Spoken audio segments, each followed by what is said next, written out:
رابعہ بصری اپنے والدین کی چوتھی بیٹی تھیں، اس لیے آپ کا نام رابعہ یعنی چوتھی رکھا گیا۔ وہ ایک نہایت غریب لیکن معزز گھرانے میں پیدا ہوئیں۔ رابعہ بصری کے والدین کے غربت کا اندازہ اس بات سے لگایا جا سکتا ہے کہ جس شب رابعہ بصری پیدا ہوئیں، آپ کے والدین کے پاس دیا جلانے کے لیے نہ تیل تھا اور نہ آپ کو لپیٹنے کے لیے کوئی کپڑا۔ آپ کے والدہ نے آپ کے والد سے درخواست کی کہ پڑوسیوں سے تھوڑا تیل ہی لے آئیں تاکہ دیا جلایا جا سکے۔ آپ کے والد نے پوری زندگی اپنے خالق حقیقی کے علاوہ کسی کے آگے ہاتھ نہ پھیلایا تھا، چنانچہ وہ پڑوسی کے دروازے تک تو گئے لیکن خالی ہاتھ واپس لوٹ آئے۔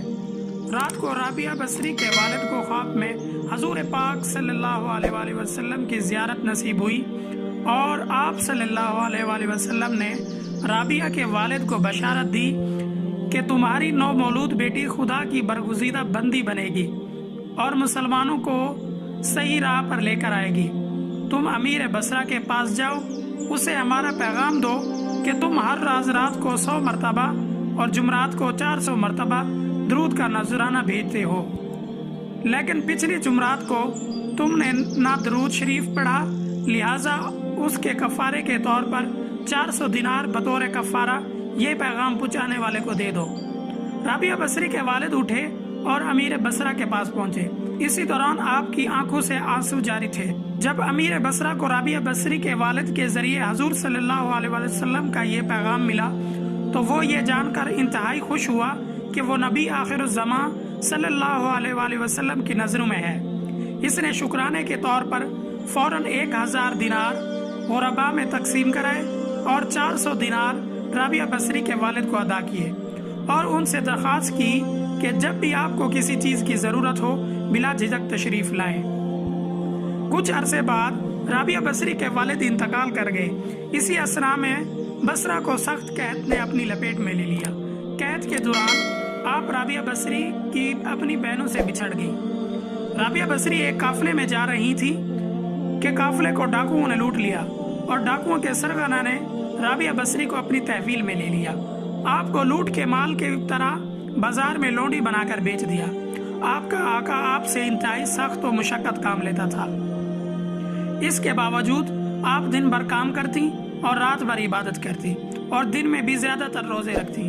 اتفاقاً ایک دفعہ رابعہ بصری کا آقا آدھی رات کو جاگ گیا اور کسی کی گریہ زاری کی آواز سن کر دیکھنے چلا کہ رات کے اس پہر کون اس طرح گریہ زاری کر رہا ہے۔ وہ یہ دیکھ کر حیران رہ گیا کہ رابعہ بصری اللہ تعالیٰ کے حضور سر بسجود ہیں اور نہایت عاجزی کے ساتھ کہہ رہی ہیں، اے اللہ تو میری مجبوریوں سے خوب واقف ہے، گھر کا کام کاج مجھے تیری طرف آنے سے روکتا ہے، تو مجھے اپنی عبادت کے لیے پکارتا ہے، مگر جب تک تیری بارگاہ میں حاضر ہوتی ہوں نمازوں کا وقت گزر جاتا ہے، اس لیے میری معذرت قبول فرما لے اور میرے گناہوں کو معاف کر دے۔ اپنی کنیز کا یہ کلام اور عبادت کا منظر دیکھ کر رابعہ بصری کا مالک خوف خدا سے لرز گیا۔ اس نے یہ فیصلہ کیا کہ ایسی اللہ والی کنیز سے اپنی خدمت کرانے کی بجائے بہتر یہ ہوگا کہ خود اس کی خدمت کی جائے۔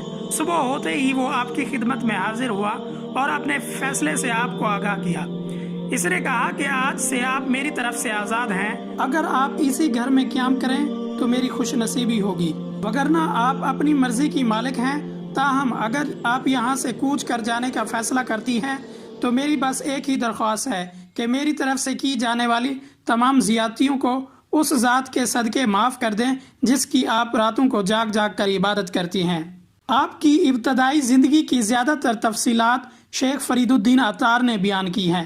اسلامی ادب میں رابعہ بصری سے جڑی بے شمار روحانی کرامات کے واقعات ملتے ہیں، جن میں سے کچھ خود ساختہ بھی ہیں۔ رابعہ بصری نے خود کوئی تحریری کام نہیں چھوڑا، چنانچہ ان سے متعلق زیادہ تر شیخ فرید الدین عطار کی بیان کردہ کی گئی معلومات و حوالہ و بات کو مستند مانا جاتا ہے، جو کہ ان کے بعد کے زمانے کے ولی اور صوفی شاعر ہیں۔